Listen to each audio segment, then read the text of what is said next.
When Brad came to our house, now this is a different culture.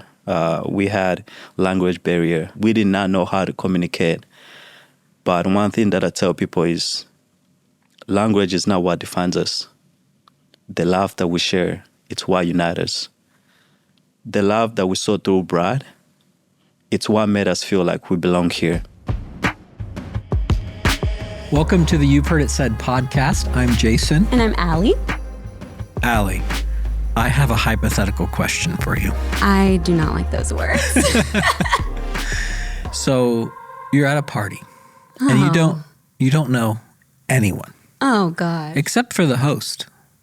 And the host is me. Oh, no. I do not like this party. This is a party of nightmares. Go on. How do you feel? Talk to us. I would feel so Like, what would awkward. it be like? Walk us through that. I'm already not a party person. Like, when you walk in the door, what's going on? I don't know. People are probably talking and making normal conversation. And then I'm walking up and I'm like, hi. I saw this reel the other day that was like introverts at party. And it was this older lady that was like, have you ever had a Krispy Kreme? Was it crispy? And then she just walks away. And that would be me in that moment at So that you party. you're feeling awkward. You don't know what to say. How do you figure out where to sit? I don't know. I would probably find a corner somewhere and just kind of like hover, watch. Yeah. I like how I was not at all involved in your answer. Like, you know me, but it's just not, he's no help. I feel like you would make it worse.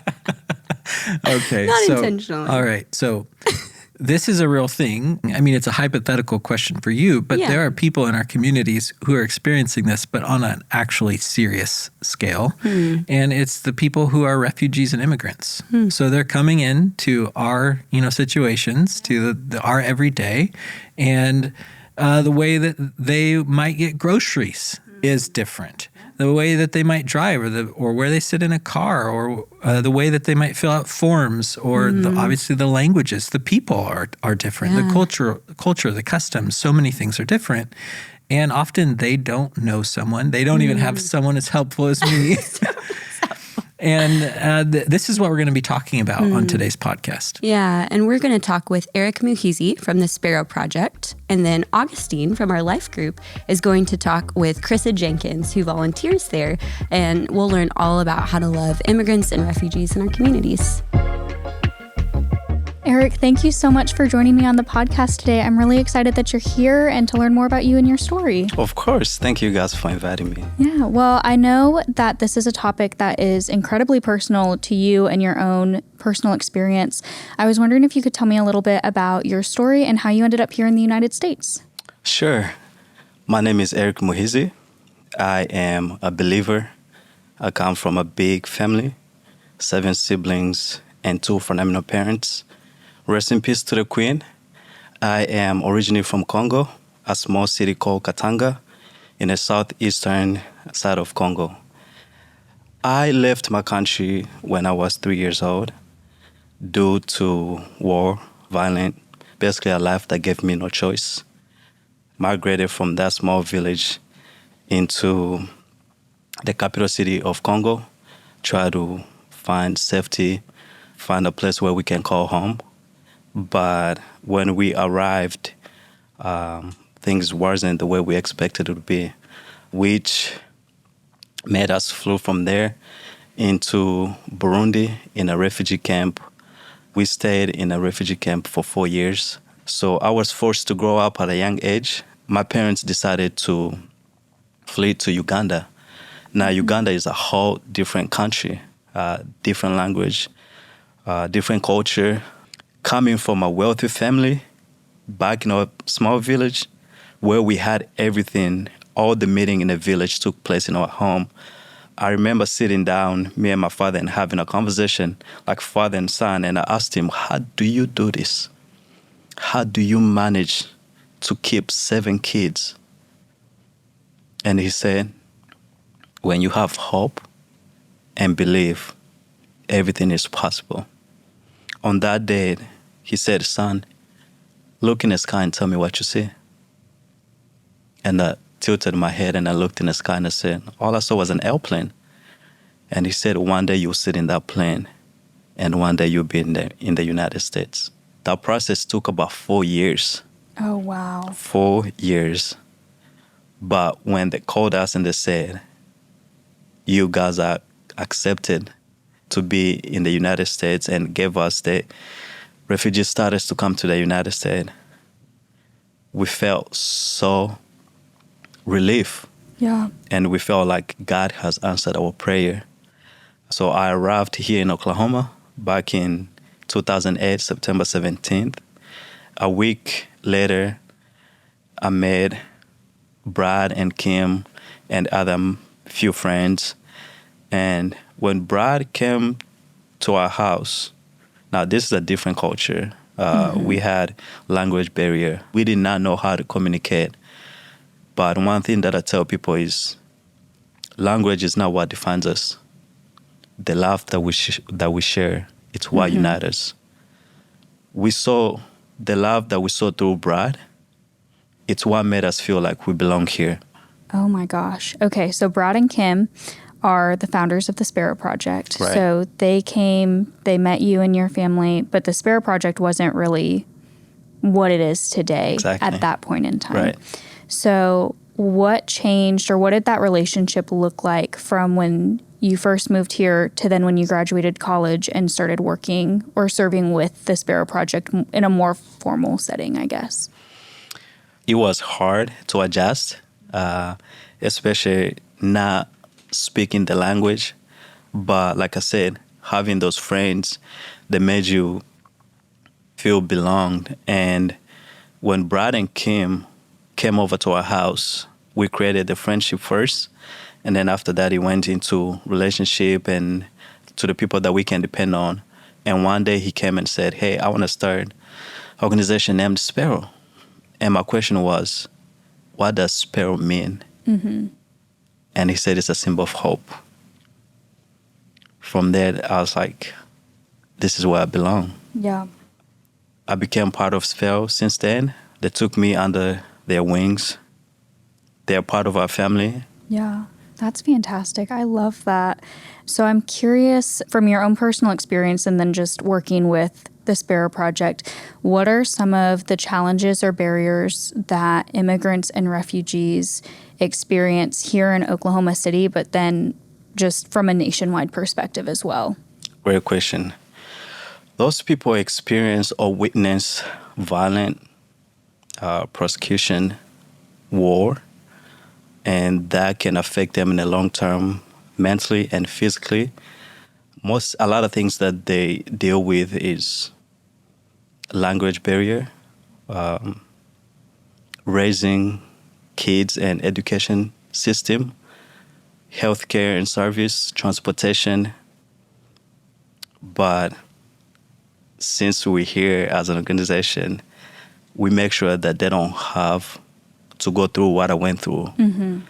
They don't have to feel alone. Loneliness is something that every refugee experiences. So I'm curious then what the Spero Project does. How do they respond to these needs in our community? Good question. One thing that we tend to tell all our employees is go learn their culture. Allow them to drag you into their story. Feel their heart. Feel their brokenness. Teach them what they want to be taught. Ask them questions related to their culture. That's how you create a relationship. That's how you create a bond. That's how you create a friendship. And that's how Spero is just a community. I don't even like to say organization because really it's an environment. I love that. So then for someone who wants to get involved in this area, whether it's here in Oklahoma City with the Spero Project or any other organization or just looking down their street in their neighborhood, what advice would you give to someone who wants to get involved with this cause? Patient is the first thing. Be aware of, because at the end of the day, you don't know what they've been through. They don't know what you've been through. They might come at you thinking that they're being rude. Maybe that's because of what they experience. If you go there respectfully, share what you have to share, allow them to share what they have to share, I think you will create that friendship among each other. So patient is number one priority when you're dealing with the neighbors. What are some of the questions that we could start asking our neighbors to get conversations going? I think you have to start from at the beginning, just a simple question, asking them their background. Hey, where were you raised? How was your childhood? How is your culture? What was the things that you enjoyed doing on the weekend? How were your weekdays? Now you're building that friendship, you're building towards something, but also the response kind of gives you an idea what kind of question to ask next. But to do that is to break the ice from them. So I'll just say start with the small things, simple conversation, drag yourself into their story, feel like, you there in their homeland. And then after that, you create a great friendship with them. That's really good advice. Thank you for sharing that. Of course. Well, Eric, thank you so much for being on the podcast today. I've really enjoyed our conversation. I feel like I've learned so much, and I'm just really grateful for you sharing your story and for all of the work that you and the Spero Project are doing here in Oklahoma City. Thank you so much. Thank you guys for having me. Krista, thank you so much for taking time to talk to me. I know that you are involved in loving immigrants and refugees, like in your community, and I have been really, really interested and don't know where to begin. So I'm so excited that we get to talk about this today. Yeah, so thank you for taking the time. Thanks. I'm really excited to be here. How did you first get interested in caring for the immigrants and refugees, and what did it look like for you to first get involved? Yeah, I think my interest in caring for our neighbors, specifically immigrants and refugees, probably goes back to high school when we just got to host foreign exchange students and just really feeling passionate about making them feel welcome. And I also lived in Asia for a year after college, and I had wonderful friends there who really took me under their wing and helped me feel more comfortable, helped me to grasp the language and know where to get groceries and just learn how to live life in a different country. And that was so vital to my thriving there. And so I really want to be that kind of person for people who are new to the U.S. Yeah, that's so cool and so needed. And you don't think that you're going to need a person whenever you move a place when it's completely different, but that's really cool. So how did you get involved with Spero now? Yeah, so the campus at Lifechurch that I go to actually partners with the Spero Project, and so that's how I learned about them initially. And they have several English as a second language or ESL classes throughout the week, and I'm specifically interested in helping our neighbors who are from other countries learn English. And so I just reached out to the contact at the Spero Project, and they got me connected to the class that worked best for my schedule. So you help out within the classes. What does that look like? What are the other ways that you can serve with Spero? Yeah, so I'm a volunteer, like I said, in the ESL class, but I have several friends who get to serve in other ways. So there's one-on-one tutoring. There's tutoring specifically for helping our neighbors learn how to take the citizenship test to become a U.S. citizen. You can take neighbors to doctor's appointments or to get groceries if they don't have a driver's license. You can help them learn how to drive so they can get their driver's license. Cool. There are really so many ways that you can come alongside someone who's new to the area. Is there a lot of training? Like, can anybody start? Yeah, there was a volunteer onboarding process, but it was very simple. The Spero Project made it really easy to get started, and so they really took the lead through that whole process. So it was very easy for me to just jump in and get started. That's really cool. How long have you been serving and getting to be a part of Spero? It's been about 3 years. Okay. How has that impacted you? Yeah, I think the biggest thing is just getting to meet new friends. Yeah. So I love the relationships that I've gotten to build by serving in this space. And then it's really just helped broaden my perspectives when you're interacting with people who have just a very different life experience, a lot of times a more challenging experience than you. It can really just open your eyes to different realities and just helps me to be more loving in all of my interactions with people, especially people who may not be familiar with this country or this city. That's one of the parts that I am really looking forward to, just getting to meet new people and make new friends. Do you have any fun stories or favorite stories that you would like to share? Yeah, I think just kind of smaller things that are big things, but over time they just feel like part of life. But then looking back, it's like, wow, it's awesome that I got to be there for that. So one of those things is several of the ladies who are in the classes that I've been involved in have had children over the last few years. One lady even became a grandma. And so sometimes she'll walk into class and she's FaceTiming her daughter, and her granddaughter is there on the screen, and I'll get to say hi. So it's really fun to be part of those milestone moments in their lives. We've also had students who have gotten their driver's license, and we get to celebrate that with them. I've had students whose children have graduated from college here in the U.S. So just all of those celebrations, it's been really fun to be part of. Wow, that's really cool. Okay, getting involved, practical first steps. How do I begin? What do I do? Yeah, I think there are a few different ways you can get involved. The first is by just connecting with your church and seeing if they already have a connection to an organization within the community that's doing work similar to the Spero Project. There are lots of different nonprofits that their focus is to welcome immigrants and refugees. So I would start there, but then also just putting yourself in environments that you might not normally be in to meet people who you might not normally interact with, but just get to connect with them and even learn more about another culture that way.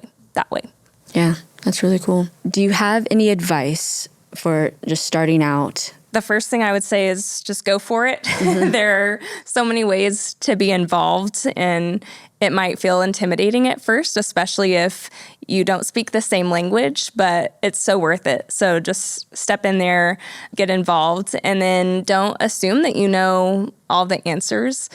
There are just so many things that we have to learn from people from other cultures. So having that mindset of not having all the answers, but going in with a curious and a learning attitude, I think is really important. It can be as simple as just putting yourself in environments that you might not normally be in, like going to an international grocery store just to interact with people that you might not normally see in your day-to-day life.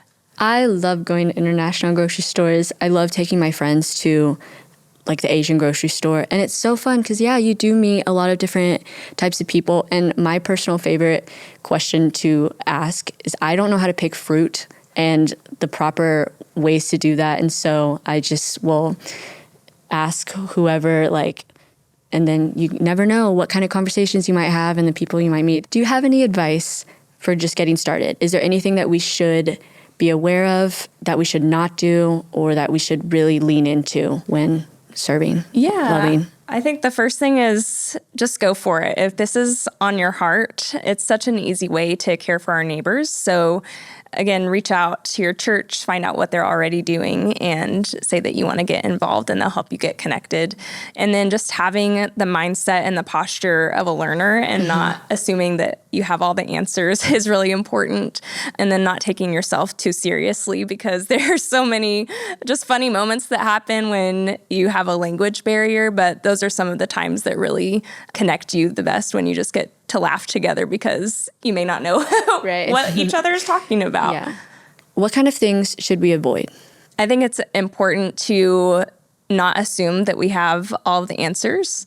But beyond that, just being sensitive to different cultures. And then if there's anything specific culturally that you shouldn't do, the organization that you're connected with, they're really going to help you with all of that in the beginning of the onboarding process. So you don't have to go in knowing exactly how to interact in every conversation. They'll really set you up for success in that.